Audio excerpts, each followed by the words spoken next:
When did your family realize you weren't just another irresponsible teen mom? I'm the happiest I've ever been, but my family still says I should have aborted instead of ruining my life. Not exaggerating.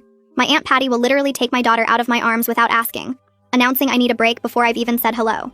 Having Gracie at 18 didn't help my case. My relatives all whispered about me being another statistic. During the labor, they asked my fiancé when he's planning his escape. Even now, my grandmother keeps trying to feed Gracie because apparently I'm doing it all wrong. She'll snatch the spoon from my hand mid-feeding and announce how I'm the black sheep who can't even feed her baby right. Last weekend at my cousin Rachel's birthday party was when I hit my boiling point. The whole extended family was there. Aunts, uncles, cousins, second cousins, everyone with an opinion about my life choices. During lunch setup, my Uncle Dennis made his favorite joke about babies having babies, while staring directly at me. I literally saved lives for a living. Then my mom's friend Carol cornered me by the drinks table. "Such a shame," she said, loud enough for everyone to hear. "You had so much potential. Now you're stuck playing house instead of living your life." My husband was getting Gracie's diaper bag from the car when my uncles intercepted him. I watched from the window as Uncle Dennis placed his hand on his shoulder. "You don't have to stay. No one would judge you for leaving. You're too young to be tied down." They actually offered to help him find an apartment. When he came back in, they seated the three of us at a separate table, making a clear statement. I actually felt happier that way, until Aunt Patty swooped in and grabbed Gracie off her high chair without asking. "You looked overwhelmed, sweetheart," she told me. "Babies are hard, aren't they? Do you regret it now that you know what it's like?" She carried Gracie away before I could respond, parading my crying girl around like she'd rescued her. The moment everything came crashing down happened after the cake. My 3-year-old cousin Zachy was running around with his slice when he suddenly stopped mid-laugh. He went still, and his eyes rolled back. His little body went rigid and he collapsed. His limbs began jerking violently. His mother, my Aunt Patty, screamed, "Oh my God! Call 911! Zachy's dying!" Her husband, Uncle Dennis, rushed over with a spoon and knelt down beside his seizing child. "We need to put this in his mouth so he doesn't swallow his tongue." He tried prying Zachy's jaw open while Aunt Patty was sobbing hysterically. My other family members were either frozen or fumbling with their phones, trying to call 911 but talking over each other so loudly the operators couldn't make anything out. That's when I jumped up and pushed through the crowd. "Don't touch him! Move the chairs away. He's having a febrile seizure." I dropped to my knees. Uncle Dennis tried physically wrestling with me, screaming, "I'm going to kill Zachy." I had to grab his shoulders and shake him to tell him to stop crying and calm down. I gently turned Zachy on his side immediately, checking my phone. Starting timer now. My training was kicking in, and my husband was right beside me pulling off Zachy's sweater. "He's burning up." The fever triggered it. He motioned everyone back while I positioned Zachy's head. "Do something!" Zachy's dad shouted. "Why aren't you doing anything?" The whole family was losing their minds. The same people who told me I was young, irresponsible, and dumb were now throwing up while I was saving Zachy's life. I kept monitoring Zachy's breathing. "He's been seizing for 3 minutes," I said. "Febrile seizures usually stop within 5. We're okay right now." I turned to my husband. "Tell Patty she needs to help her child." My husband turned to Patty. "You need to talk to him like this. Low and steady." He demonstrated in a calm, rhythmic voice. "Hey, buddy. You're okay. Mom is right here. You're safe." He guided her to copy his tone while I kept Zachy positioned safely. The seizure stopped at 4 minutes and 15 seconds. Zachy was crying, confused, and scared. Brian immediately scooped him up, holding him chest to chest, humming low vibrations that calmed Zachy within seconds. "Skin-to-skin contact helps regulate their nervous system faster," he explained. Chapter 3 of my book covers post-seizure comfort techniques. "Book?" my grandmother gasped, paying more attention to the fact she was proven wrong than the fact her grandchild was alive. "Basic parenting for teen parents," I quickly said, still tending to Zachy. Patty scrambled to Google the name. 750 reviews. She turned to us like we had 5 heads. 750 reviews on a book about parenting. "And you almost let your nephew die at a birthday party," she screamed. "You should be ashamed of yourselves, writing this stuff while not being able to protect a kid from almost dying. I'm suing for child endangerment." Before I knew it, she was on the phone with lawyers. The worst part is I knew she was serious. Because everyone's 750 reviews meant the book had made a lot of money. And once Patty saw dollar signs, nobody was stopping her. She was dead set on taking our money, our family, and our child. I couldn't move for a second, just standing there in Rachel's living room while Patty kept yelling into her phone about lawyers and lawsuits, her face getting redder with every word. Everyone was staring at me like I'd actually done something wrong, like I hadn't just saved Zachy's life minutes ago. Brian walked over and gently took Gracie from my arms without saying anything, then leaned close and told me we should leave before this got worse. My hands were shaking, so bad I could barely grab our diaper bag from the chair where I'd left it. I looked around at my family, the same people who'd watched me handle that seizure perfectly, and realized they all believed Patty's version, instead of what they'd seen with their own eyes. We walked out while Patty was still screaming into her phone and nobody tried to stop us or say goodbye. The car ride home was so quiet except for Gracie babbling happily in her car seat, making those little sounds she always makes when she's content. She had no idea that our whole lives just changed in the last hour. Brian didn't say anything until we pulled into our driveway and turned off the engine. He sat there for a minute before turning to look at me, his voice steady, but I could hear the worry underneath it when he said we needed to document everything that happened today. I nodded because I was already replaying every single moment of the seizure in my head, going through each step we took and knowing we'd done everything exactly right. We got Gracie inside and I put her down for her nap while Brian got his laptop from the bedroom. He set it up on the kitchen table and opened a new document, then looked at me and said we should start from the beginning. I sat down next to him and started talking through the timeline while he typed, recording the exact times and what each family member said and did. Gracie woke up after about an hour and came toddling into the kitchen with her favorite stuffed bear, so I set her up with her blocks on the floor nearby where I could see her. Brian pulled up the seizure management chapter from his book on his phone, and we compared our actions to the published protocol step by step, confirming we'd followed every single thing perfectly. I grabbed my phone and started taking screenshots of all the book reviews before Patty's threatened lawsuit could damage them somehow, scrolling through pages of 5-star ratings and comments from parents thanking Brian for his advice. I had this sick feeling in my stomach that told me this was about to get so much worse than just threats at a birthday party. Brian must have felt the same way because he started gathering photos from the party that people had posted on Facebook earlier in the day, saving everything to a folder on his computer. By midnight, we'd created this whole folder with our timeline, all the photos, copies of Brian's book credentials, including his pediatric first aid certifications, and screenshots of everything we could think of. My hands wouldn't stop shaking as I sat there looking at all this documentation, realizing my own aunt was willing to destroy us financially over something we'd handled correctly, something that saved her son's life. Brian closed his laptop and pulled me over to the couch, wrapping his arms around me and promising we'd get through this together. I wanted to believe him, but I could hear the fear in his voice too, that slight tremor that meant he was just as scared as I was about what Patty might actually do. We finally went to bed around 1 in the morning, but I barely slept, just staring at the ceiling thinking about lawyers and lawsuits and how much money we didn't have. I woke up at 6 when my phone started buzzing nonstop on the nightstand. 17 missed calls from different family members I hadn't talked to in months or even years. I opened Facebook and saw Patty had posted this long thing claiming we stood by and did nothing while Zachy nearly died, that we refused to help and just watched him seize. The post already had 43 comments and I scrolled through them feeling sicker with each one. Relatives I barely knew all agreeing I was an unfit mother who endangered a child. Someone I'd never even met commented that teen moms shouldn't be allowed to have kids. Brian found me in the bathroom at 6:30, sitting on the floor crying while I read through more comments. He took my phone away and held my hands, reminding me that social media wasn't reality, and these people didn't know what actually happened. My mom called at 7, and I actually felt hopeful for a second when I saw her name on the screen, thinking maybe she'd be on my side. I answered, and she immediately asked why I made such a scene instead of letting the adults handle Zachy's emergency. I tried to explain that I am an adult, and I literally saved his life with my medical training, but she cut me off before I could finish. She said Patty was just upset and I should apologize to keep the peace in the family. I hung up without saying goodbye because I didn't trust myself not to start yelling. Brian's phone started ringing with numbers we didn't recognize, and he ignored the first few, but finally answered one around 8. I watched his face change as he listened to whoever was on the other end. Then he said no comment and hung up.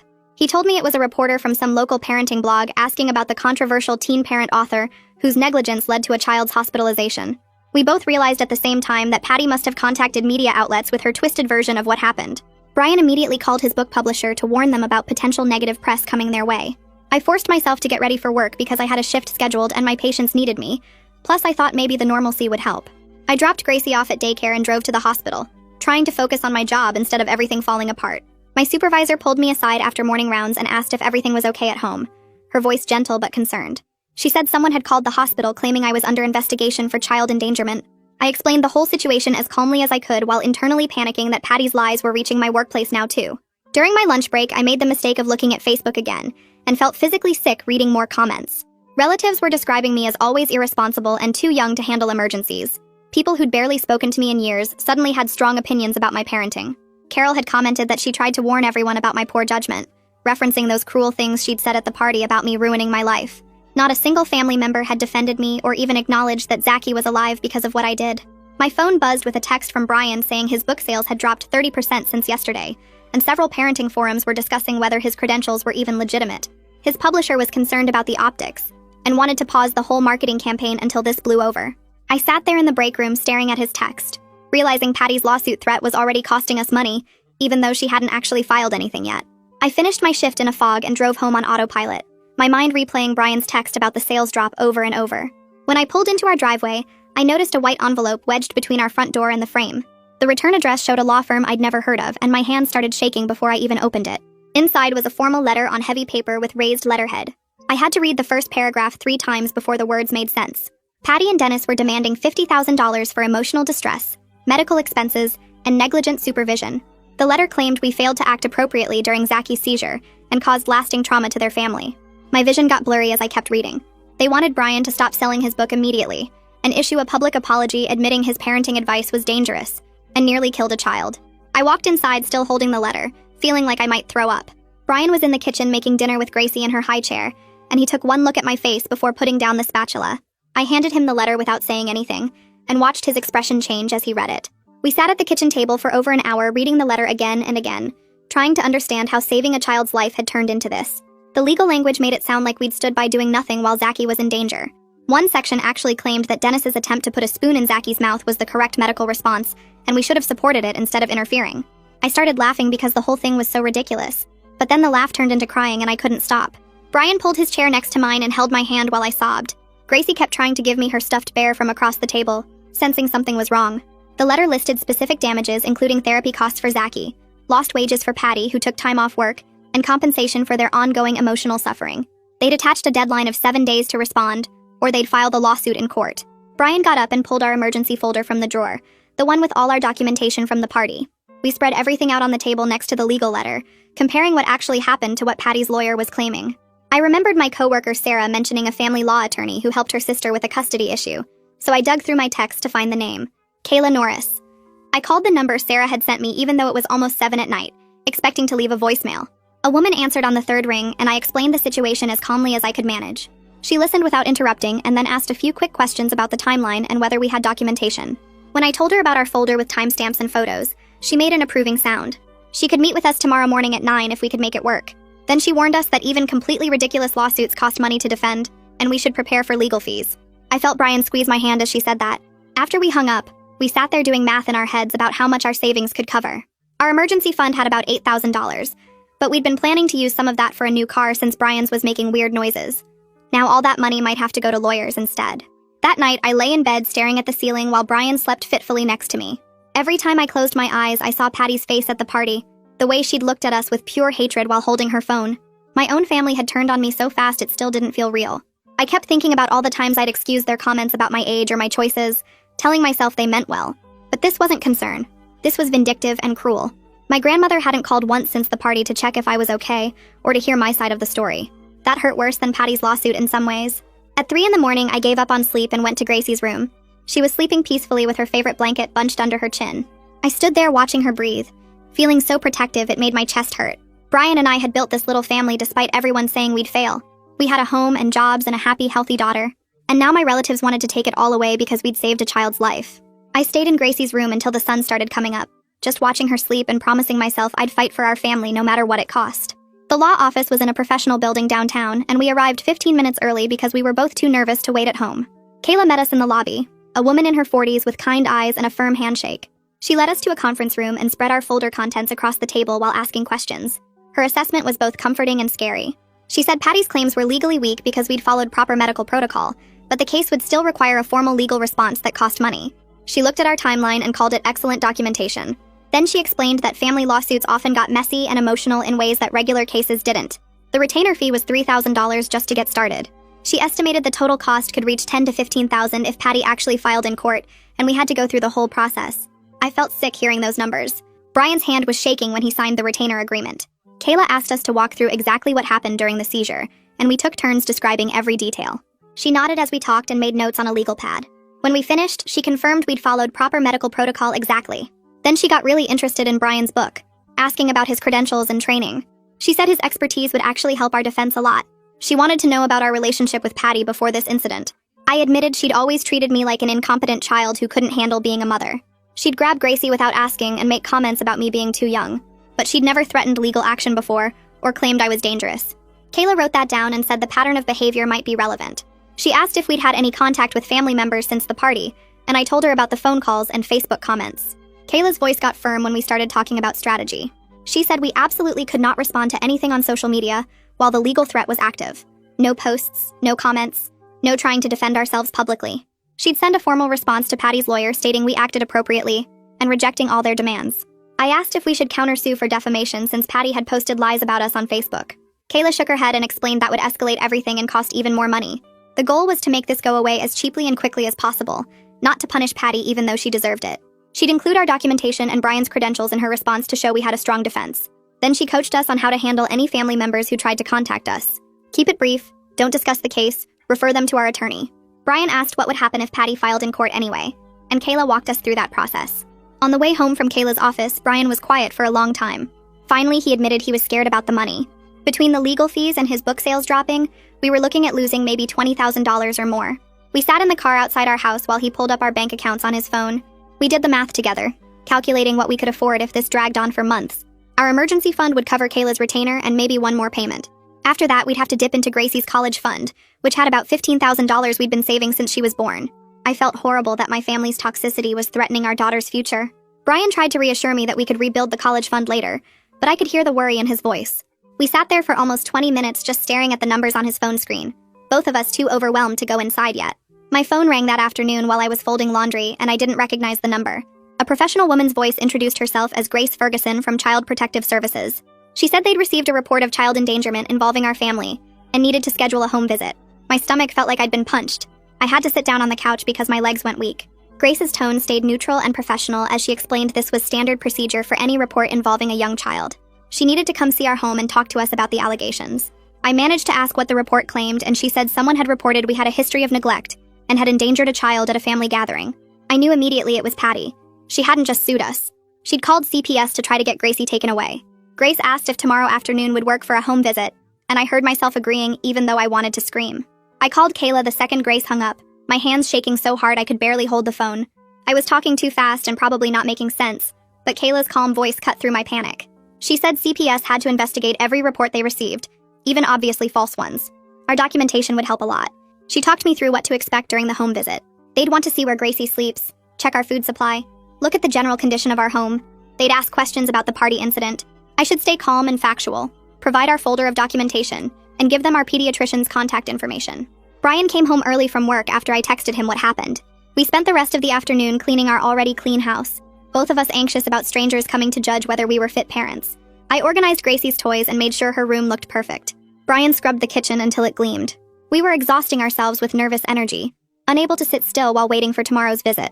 Gracie played happily through all of it, completely unaware that someone was coming to investigate whether her parents were good enough to keep her. The next afternoon, Grace Ferguson arrived exactly on time carrying a leather folder and wearing an expression that gave nothing away. She introduced herself calmly and asked to walk through our home, starting with the kitchen. I opened the refrigerator and watched her examine the contents, noting our fresh vegetables and milk with Gracie's name on it. She checked the pantry next, writing something on her clipboard about our stocked shelves. Brian stood nearby, answering her questions about our typical meal routines while I tried not to shake. Grace moved methodically through each room, looking in closets and checking smoke detectors. She asked about our cleaning schedule and how we organized Gracie's toys. When we reached Gracie's bedroom, our daughter bounced excitedly on her bed and grabbed her favorite stuffed elephant to show the nice lady. Grace smiled for the first time and asked Gracie about her toys. My daughter proudly displayed her books and dolls, completely unaware this woman was deciding if we were fit parents. Grace took notes while Gracie chattered about her daycare friends and her favorite bedtime stories. After touring the house, Grace sat with us at the kitchen table and asked detailed questions about the birthday party. I walked through the timeline again, explaining the seizure and our response. She wrote everything down without commenting. Brian provided copies of the seizure management chapter from his book and his pediatric first aid certifications. Grace reviewed the documents carefully and asked if we had Gracie's medical records available. I pulled out the folder we'd prepared with every vaccination record, well-child visit summary, and growth chart from the past 3 years. Our pediatrician's contact information was paperclipped to the front. Grace flipped through each page, nodding occasionally. She seemed satisfied with our documentation, but explained the investigation would remain open for at least 30 days while they verified everything with our doctor and daycare. My stomach dropped at hearing we'd be under investigation for a full month. As Grace stood to leave, she mentioned almost casually that the person who filed the report claimed we had a history of neglecting Gracie. I felt my face flush hot knowing Patty had invented complete lies. Grace handed me her card and said she'd be in touch, then walked out to her car. The second the door closed, I collapsed onto the couch and started crying. Brian sat beside me and pulled me close. He reminded me the visit went well and we had nothing to hide. I knew he was right, but the fear of losing Gracie over family lies made me feel sick. We'd done everything correctly during Zaki's seizure, and now we were being investigated like criminals. Brian held me while I cried, both of us exhausted from the stress. My phone rang an hour later and I saw it was my grandmother. I answered hoping for support, but she immediately started lecturing me about causing family drama. She said I needed to apologize to Patty and make this all go away. I tried explaining that I saved Zaki's life, but she talked right over me. She kept saying Patty was just a worried mother, and I was being selfish by not thinking about her feelings. I felt anger building in my chest, listening to her defend Patty, while ignoring what actually happened. When she started saying I should have let the adults handle the emergency, I hung up on her. I'd never done that before and immediately felt guilty and free at the same time. Brian looked at me with surprise and I told him what she'd said. He shook his head and said we didn't need that negativity right now. Later that afternoon, Brian's laptop dinged with a new email and his face went pale reading it. His publisher was officially pausing all marketing for his book until the controversy was resolved. They wrote about protecting the brand and managing negative attention. Brian stared at the screen for a long time before quietly closing his laptop. I could see tears forming in his eyes even though he was trying to hide them. His book had been doing so well, and now Patty's lies were destroying everything he'd worked for. I sat next to him and we didn't talk for a while. That evening, after putting Gracie to bed, we had a serious talk about my family. Brian said we needed to protect ourselves and Gracie even if it meant cutting people off.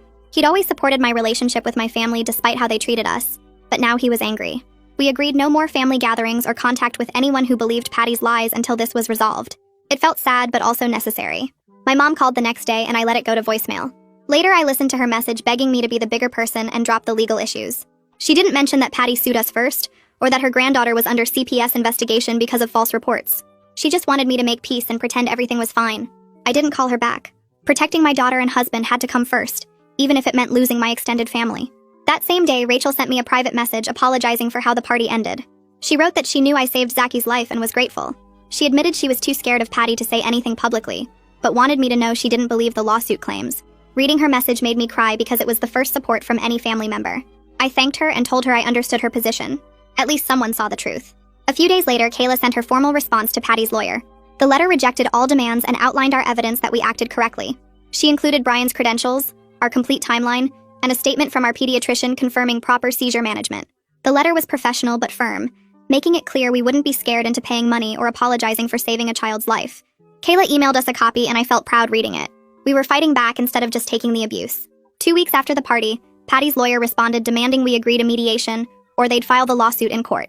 Kayla called to explain that mediation might actually help because it was cheaper than court and could resolve things faster. I didn't want to sit in a room with Patty after everything she'd done. But Kayla said mediation gave us a chance to end this nightmare sooner without the expense of a trial. Brian and I talked it over and agreed to try mediation, hoping we could put this behind us and move on with our lives. A few days later, Grace called to schedule follow-up visits. Her voice stayed neutral and professional as she explained they needed to interview Brian and me separately about our parenting. She also mentioned they'd be talking to our daycare provider and pediatrician as part of the investigation. I gripped my phone tighter and forced myself to sound calm while confirming the appointment times. After hanging up, I sat on the couch staring at nothing, feeling like we were being punished for saving Zaki's life. Brian found me there 20 minutes later and wrapped his arms around me without saying anything. The morning of my CPS interview, I put on my nicest work clothes and drove to their office building downtown. Grace led me to a small conference room with a recording device on the table. She asked me to walk through my medical training from the beginning, so I explained my certification process, continuing education hours, and specific emergency response protocols I'd learned. When I got to the birthday party incident, I provided way more detail than during the home visit, describing exactly how I positioned Zaki, why I chose each action, and what signs I monitored throughout the seizure. Grace wrote constantly in her notebook, occasionally asking clarifying questions about my family relationships. I told her the truth about years of judgment and criticism, how they treated Brian and me like incompetent children despite our success. She nodded and kept writing, but her face gave away nothing about whether she believed me or Patty's lies. The interview lasted 90 minutes, and when it ended, I had no idea if I'd helped our case or made things worse. Brian's interview happened 2 days later, and when he got home, he seemed cautiously hopeful. Grace had asked detailed questions about his book and parenting philosophy, spending extra time on the seizure management chapter. He walked her through the exact protocol we followed at the party, showing her the published guidelines we'd referenced. She seemed impressed by his credentials and research, asking where he'd gotten his information and how he verified medical accuracy. Brian felt like she could see we actually knew what we were doing, but we both understood the waiting would be awful until CPS made their final decision. That same week, Dr. Pearl Norris called while I was folding laundry in the living room. She started by saying CPS had contacted her for a reference, and she'd given us a glowing review. Her voice was angry as she said she was appalled anyone would question our parenting after seeing how well we care for Gracie. She offered to provide a written statement for our legal case, and I thanked her so many times I probably sounded ridiculous. Having a professional who actually knew us confirm we were good parents meant everything after weeks of family accusations. 2 days later, the daycare director, Bella Armstrong, reached out with similar news. She explained that CPS had interviewed her about Gracie, and she'd told them our daughter was well cared for, happy, and hitting all her developmental milestones right on schedule. Bella mentioned she'd worked in childcare for 20 years, and we were among the most attentive and engaged parents she'd ever seen. I started crying on the phone with her, surprised by how much I needed to hear those words from someone outside our situation. She told me to stay strong and that the truth would come out. which made me cry even harder. 3 weeks after Rachel's birthday party, we drove to a neutral mediation office across town. Kayla met us in the parking lot and we walked in together, my stomach twisting when I saw Patty and Dennis already sitting in the waiting area with their lawyer. Patty glared at me like I was some kind of monster who'd hurt her family on purpose. The mediator was an older woman named Sandra who led us all into a conference room and explained the ground rules. She emphasized that everything said in mediation was private, and we were here to find a solution both sides could accept. Patty's lawyer opened by claiming we'd caused Zachy severe trauma through our negligence, and their family deserved compensation for immense emotional distress. He talked about how scared they'd been watching their son have a seizure, and how our failure to act properly had made everything worse. Kayla stayed completely calm as she presented our evidence, laying out the timeline, Brian's credentials, and medical documentation proving we'd handled the seizure correctly. She walked through each action we took and matched it to proper protocol from multiple medical sources. The mediator asked Patty's lawyer to provide any medical evidence that we'd acted wrong, and he admitted they didn't have any. Sandra called for a private caucus and led Kayla, Brian, and me to a smaller room down the hall. Kayla closed the door and told us Patty's case was falling apart, but they might still file in court just to be spiteful. She recommended offering a mutual agreement where both sides dropped all claims and agreed to no future contact. I felt anger rise in my chest at the idea of any agreement that didn't include Patty admitting she'd lied about everything. Kayla explained gently that getting Patty to admit fault was completely unrealistic, and we needed to focus on ending this nightmare. When we went back to the main room, Sandra suggested a settlement where everyone agreed to stop all legal action and public statements about the incident. Patty immediately cut in, demanding we pay her $10,000, and Brian issue a public apology for his dangerous parenting advice. Her voice was sharp and greedy, showing she was still just after our money. Kayla firmly rejected any payment, and the mediation ended with no agreement reached. Sandra looked disappointed as she explained that meant Patty would likely file her lawsuit in court. We left the building feeling defeated and angry after wasting 4 hours and racking up more legal fees for nothing. Brian stayed quiet during the drive home, staring out the window at passing traffic. He finally admitted he was worried about the money, how the legal costs kept piling up, and how much worse this could get if we ended up in actual court. I squeezed his hand and promised we'd get through this together, but inside I was scared about how we'd afford everything, and what would happen if CPS didn't close their investigation soon. The next day, a thick envelope arrived by certified mail requiring my signature, and my hands shook as I signed for it, knowing exactly what was inside. I sat at our kitchen table and pulled out the legal documents, seeing Patty's name at the top of a formal lawsuit claiming $50,000 in damages for negligence, emotional distress, and child endangerment. The complaint was filled with legal language that made everything feel more real and scary than Patty's threats at the party. It described how we allegedly failed to act appropriately during Zachy's medical emergency and caused severe trauma to their family. I read through page after page of lies presented as facts, my stomach twisting as I saw how Patty's lawyer twisted the seizure incident into something we did wrong. Brian read over my shoulder, and I felt him tense up as we got to the part demanding we stop selling his book and issue a public apology. I immediately called Kayla, and she asked me to scan and email everything right away, so she could review it. She called back an hour later and tried to reassure us that the claims were still legally weak, but her tone was more serious now. We were officially in a lawsuit with all the costs and stress that came with it, no longer just dealing with threats, but actual court proceedings. Kayla explained we'd need to file a formal response within 30 days, and warned that Patty's lawyer would likely drag this out as long as possible. The retainer we'd paid was already half gone, and she estimated we'd need at least another $5,000 to get through the initial phases. I hung up feeling sick about the money and terrified about what would happen if a judge somehow believed Patty's version of events. 3 days later, Brian was checking his book's Amazon page like he did every morning when his face went completely white. He turned his laptop toward me, and I saw his rating had dropped from 8 stars to 4. One overnight with 17 new 1-star reviews.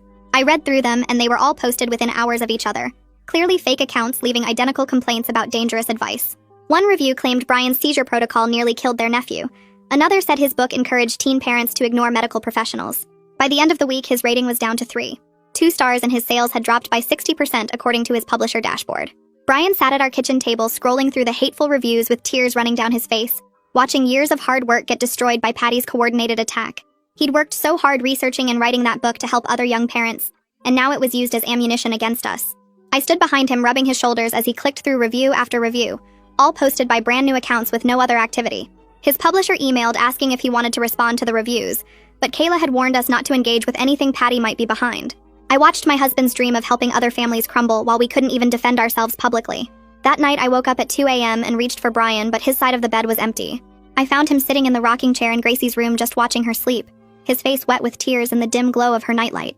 He didn't look up when I came in, just kept staring at our daughter like he was trying to memorize her face. I knelt beside the chair and put my hand on his knee, waiting for him to talk when he was ready. He finally whispered that he was scared we'd lose everything we'd built together. Our savings, our reputation, maybe even Gracie if CPS believed Patty's lies. His voice cracked as he said he'd worked so hard on his book to prove we were good parents and help other young families, and now it was used to destroy us. I climbed into his lap in that rocking chair meant for holding Gracie and held him while he cried, both of us exhausted from weeks of stress and feeling helpless against Patty's attacks. We sat there for over an hour just holding each other in the dark, listening to Gracie's peaceful breathing and trying to remember why we were fighting so hard. My phone rang during my lunch break at work, and I saw Grace's number, my heart immediately racing as I answered. She got straight to the point and said CPS had completed their investigation and found no evidence of neglect or endangerment in our home. I actually started crying right there in the hospital break room as she explained they'd interviewed everyone, reviewed all our documentation, and determined Gracie was well cared for and thriving. Grace said they'd be officially closing the case and sending a letter confirming our home was safe and appropriate for raising children. I thanked her over and over through my tears, weeks of fear finally lifting as she assured me the investigation was completely closed. She mentioned that the person who filed the report had made claims that weren't supported by any evidence they found, which felt like validation that Patty had lied. When I hung up, I sat in that break room crying with relief for 10 minutes before I could pull myself together enough to call Brian. He answered on the first ring, and I could barely get the words out to tell him CPS was closing the case. I heard him start crying too, and we just stayed on the phone breathing together for a minute, both too emotional to speak. The official CPS closure letter arrived 2 days later in a plain white envelope, and I read it 3 times to make sure I understood correctly. The letter stated clearly that their investigation found no evidence to support the allegations of neglect or endangerment, and the case was officially closed. I immediately scanned it and emailed it to Kayla, then called to make sure she got it. She was excited when she answered and said this significantly weakened Patty's lawsuit since CPS finding no merit to the claims would be powerful evidence. Kayla explained that having an official government agency investigate and clear us might even convince Patty's lawyer to drop the whole case. I asked if we should send it to my family to prove Patty lied, but Kayla said no contact meant no contact, even with good news. I took the letter to a frame shop that afternoon and had it professionally framed, then hung it on our bedroom wall as a reminder that we were good parents no matter what my family said. Brian stood looking at it that night and said it was the most important document we owned besides Gracie's birth certificate. At work the next week, I was finishing up paperwork when the overhead system announced a code blue in pediatrics. I ran to the room and found a 6-year-old boy choking on a piece of candy, his mother screaming while he turned blue. I moved on autopilot, getting behind him and performing the Heimlich maneuver exactly like my training taught me. The candy flew out after 3 compressions and the kid started crying and breathing normally. His mother hugged me sobbing with relief while I checked his vitals and made sure he was okay. My supervisor was standing in the doorway and she pulled me aside after we'd calmed the family down. She said she'd watched me handle that emergency with the same calm skill I showed during Zaki's seizure at the party. Her exact words were that she never doubted my abilities despite the complaints my family had called in about me. That compliment meant more than she probably knew, because Patty's accusations had made me second-guess myself, even though I knew I'd done everything right. Walking back to my station, I felt some of my confidence returning, remembering that I was actually good at my job no matter what my family said. Kayla called a few days later, sounding cautiously optimistic as she explained she was filing a motion to dismiss Patty's lawsuit based on the CPS findings and lack of medical evidence. She walked me through the legal argument that Patty couldn't prove we acted improperly, when every official investigation and medical expert said otherwise. The judge would review our motion and Patty's response before deciding whether to dismiss or let the case continue to trial. Kayla warned that even with our strong evidence, the process could still take months, because courts moved slowly. She also mentioned that our legal fees had now reached $8,000 between the retainer, mediation, and filing the motion. Brian and I sat down that night and looked at our bank account, doing math we didn't want to do. We'd already drained most of our savings, and now we had to pause contributions to Gracie's college fund, just to cover our legal costs. It made me furious that we were spending money meant for our daughter's future just to defend ourselves against Patty's lies. My phone buzzed with a message from Rachel a week later, and I almost didn't open it, not sure I could handle more family drama. But her message said Zaki had been to a pediatric neurologist for a follow-up after the seizure. She'd taken a photo of the doctor's report, and it clearly stated that Zaki had experienced a typical febrile seizure, and our response had been medically appropriate. The neurologist's notes specifically mentioned that turning him on his side and monitoring the seizure duration was the correct protocol. Rachel wrote that she wished she could testify on our behalf, but Patty had forbidden any family contact with us, and she was scared of the consequences. I immediately screenshot everything she sent and forwarded it to Kayla as more evidence. Even though Rachel couldn't support us publicly, having that doctor's report felt like proof that we'd done everything right. I sent her a quick thank you message and told her I understood her position, grateful that at least one family member saw the truth. That same week, my grandmother left a voicemail that I listened to on speaker with Brian. Her voice was sharp and accusing as she said I'd torn the family apart and needed to fix this mess before the holidays.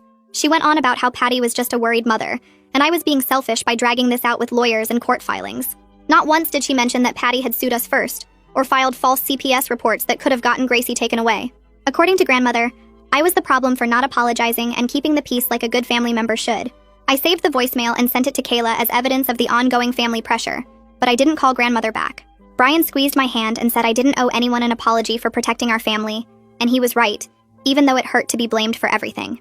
Brian got an email a few days later from a parenting podcast called Real Talk for Young Parents, and the host wanted to interview him about handling false accusations. She'd read about our case on some parenting forum and thought our story would help other young parents facing family judgment. Brian showed me the email and said he didn't know if going public was a good idea, worried it might make things worse with Patty. I called Kayla and asked her opinion, expecting her to say no, but she surprised me by saying a podcast interview might actually help rebuild Brian's reputation after the review bombing destroyed his book ratings. She explained that telling our side of the story to a supportive audience could counteract Patty's lies and show people what really happened. Brian and I talked about it for hours that night, weighing the risks of going public against the chance to finally tell the truth. We decided he'd do the interview because staying silent hadn't protected us, and maybe the truth reaching more people would help. Brian emailed the host back and scheduled the recording for the following week, both of us hoping this was the right choice. The podcast recording happened 3 days later at a small studio downtown. Brian sat across from the host wearing his nicest button-down shirt, the one I'd ironed that morning while he practiced his talking points. The host started by asking how we met, and Brian told the story of us being lab partners in high school biology, which made everything feel more real and less like a legal defense. When she asked about the birthday party incident, Brian pulled out his phone and walked through the timeline we'd documented. He explained febrile seizures using simple terms about how high fevers can trigger them in young kids, and how they look scary, but usually aren't dangerous if you know what to do. The host asked what he'd recommend to parents who witness a seizure, and Brian listed the steps exactly like his book chapter outlined them. Turn the child on their side, start timing, remove tight clothing, don't put anything in their mouth, stay calm and speak soothingly. He talked about how panic makes everything worse, and how having basic medical knowledge as a parent isn't about being perfect, but about being prepared. The host mentioned the lawsuit, and Brian's voice stayed steady as he said, "Sometimes doing the right thing means facing consequences from people who don't understand." She asked about the book, and he explained how he'd written it because he was tired of young parents being treated like they couldn't possibly know what they're doing.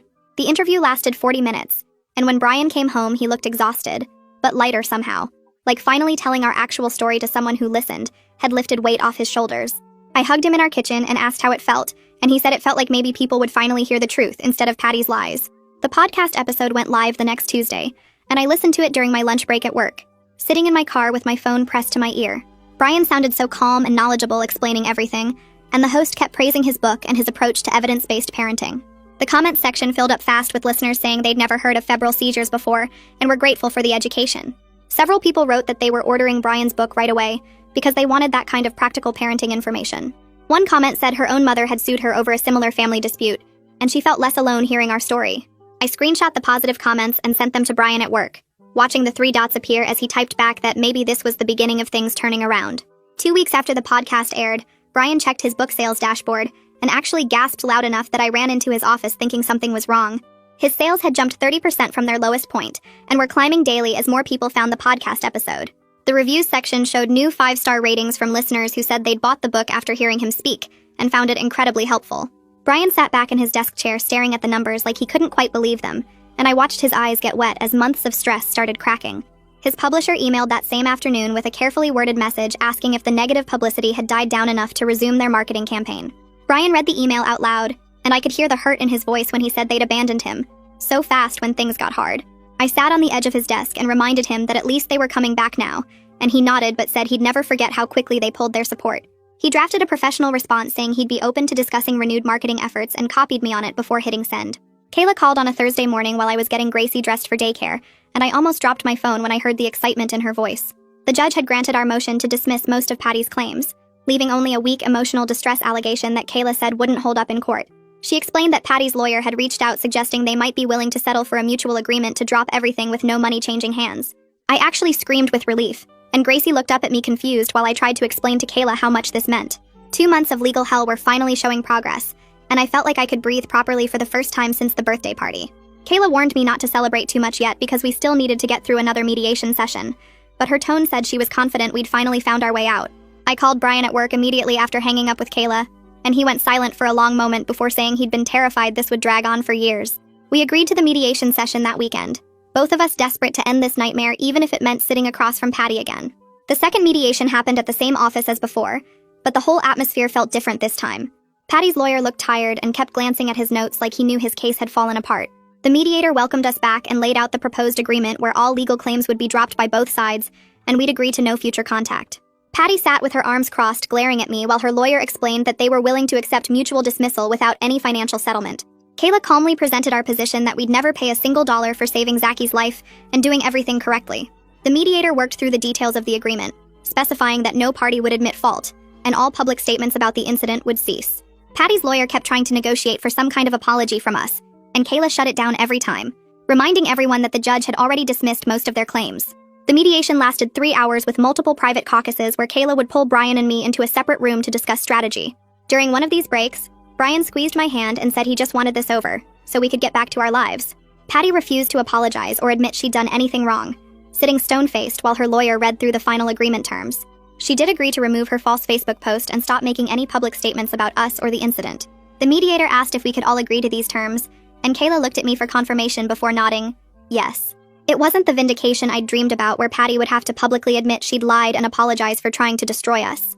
Kayla explained quietly that this was actually a good outcome because it ended the legal case without trial and got us out from under the constant stress. Brian and I signed the agreement at the conference table, our signatures shaky from exhaustion and relief. Patty signed without looking at us, and her lawyer gathered his papers quickly like he wanted to escape.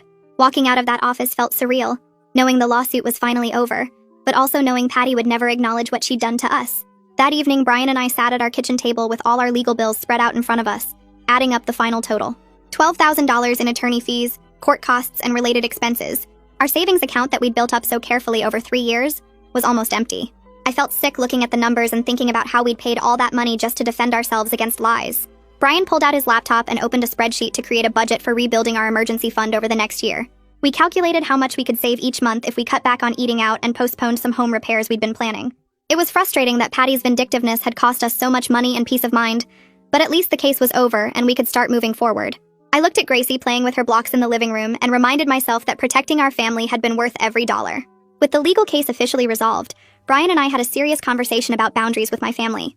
We agreed we needed to establish no contact with Patty, Dennis, and my grandmother, who'd never once supported us through any of this. I drafted a message to my mom explaining that we couldn't maintain relationships with people who believed we'd endanger a child and who'd supported Patty's lawsuit. My mom called immediately after reading it, her voice hurt and confused as she asked how I could cut off my own grandmother. I explained as calmly as I could that grandmother had called me selfish and blamed me for tearing the family apart instead of acknowledging that Patty had sued us first. My mom argued that family should forgive and forget, that holding grudges only hurt everyone. I told her I was done prioritizing other people's comfort over my family's safety and mental health. She went quiet for a long moment before saying she hoped I'd change my mind someday, and I said maybe someday, but not now. Hanging up that call felt both terrible and necessary, like cutting off an infected limb to save the rest of the body. Rachel sent me a message 2 weeks later asking if we could meet for coffee, and I stared at my phone for 10 minutes trying to decide if I could trust any family member after everything. I finally agreed to meet at a coffee shop near my work, choosing a public place where I'd feel safer. Rachel showed up 5 minutes early looking nervous, ordering a latte and sitting across from me at a small table by the window. She apologized immediately for not defending us publicly, and explained she'd been terrified of Patty's retaliation after watching what happened to us. I appreciated her honesty even though part of me was still angry she'd stayed silent while Patty destroyed our reputation. Rachel said she'd known all along that we'd saved Zacky's life, and the lawsuit was completely wrong, but she'd been too scared to speak up. We talked for over an hour about family dynamics, and how Patty controlled everyone through fear and manipulation. I told Rachel I was willing to slowly rebuild our relationship, but made it clear that any future contact required respecting our boundaries around Patty and grandmother. She agreed without hesitation, and said she understood why we'd gone no contact with certain family members. Brian's book sales continued climbing steadily over the following weeks, as more people discovered the podcast episode and positive word-of-mouth spread. His publisher called to discuss a second printing with updated marketing materials, and Brian negotiated better terms this time, having learned from how quickly they'd abandoned him before. He started working on a second book about handling family criticism as a young parent, channeling all the pain from our experience into something that might help other people going through similar situations. I'd watch him typing at his desk late at night, pouring everything we'd survived into chapters about setting boundaries and protecting your nuclear family. He'd read sections out loud to me, and I'd cry sometimes hearing our story transformed into advice that could help someone else. Watching him turn this trauma into something purposeful made me incredibly proud of how we'd handled everything, how we'd refused to let Patty's vindictiveness break us. 3 months after the birthday party, Gracie had her regular checkup with Dr. Norris, and I carried her into the familiar exam room feeling almost normal again. Dr. Norris did her usual thorough examination, checking Gracie's growth, development, and overall health. She commented on how happy and healthy Gracie looked, meeting all her milestones and clearly thriving. When the exam finished, Dr. Norris asked how Brian and I were doing after everything we'd been through, and I was honest that we were still recovering financially and emotionally from the lawsuit. She sat down on her rolling stool and looked at me seriously, saying she wanted me to hear this clearly. We were excellent parents, and Gracie was thriving specifically because of the love and care we provided. All the judgment from my family, all the accusations and legal threats, none of that changed the fact that we were doing an amazing job raising our daughter. I cried in that exam room while Gracie played with the toy stethoscope, finally hearing validation from someone whose professional opinion actually mattered. The following Saturday afternoon, we took Gracie to the park, and I watched her climb on the playground equipment without the constant worry that had lived in my chest for months. She laughed as she went down the slide, and I actually felt relaxed instead of scanning for threats or waiting for the next crisis. Brian wrapped his arm around me while we sat on the bench and told me he was proud of how we protected our family through everything. I leaned into him and felt grateful for our little unit, even if it meant being disconnected from most of my extended family. Gracie ran over, demanding we push her on the swings, and we took turns sending her higher while she squealed with joy. The simplicity of the moment felt almost foreign after months of legal stress and family drama. On Monday at work, my coworker Jennifer pulled me aside during our break and mentioned that her sister went through something similar with vindictive in-laws who tried using the legal system against her. She offered to connect us for support if I wanted to talk to someone who understood what we'd been through. I realized we weren't alone in dealing with toxic family dynamics, and there was actually a whole community of people who'd had to choose their nuclear family over extended relatives. Jennifer said her sister came out stronger and happier after setting firm boundaries, which helped knowing others had survived this and rebuilt their lives. She gave me her sister's contact information, and I thanked her, feeling less isolated than I had in months.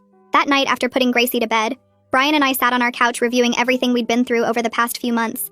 We acknowledged how much stronger we were now after handling a medical emergency, a frivolous lawsuit, a CPS investigation, and complete family betrayal while still being great parents to Gracie. Our life looked different from I'd imagined back when I was pregnant at 18 with my whole family predicting I'd fail. We had limited contact with most of my relatives now, and our savings account was seriously depleted from legal fees. But sitting there with Brian's arm around me and our daughter sleeping peacefully in her room, I felt genuinely happy and secure in the family we'd built together. That was everything that mattered. Well, that's the groundbreaking ending nobody saw coming. If you're still here, congratulations, you've survived my nonsense. Go ahead and subscribe, because clearly, you've got the stamina for chaos. I'll see you in the next questionable decision.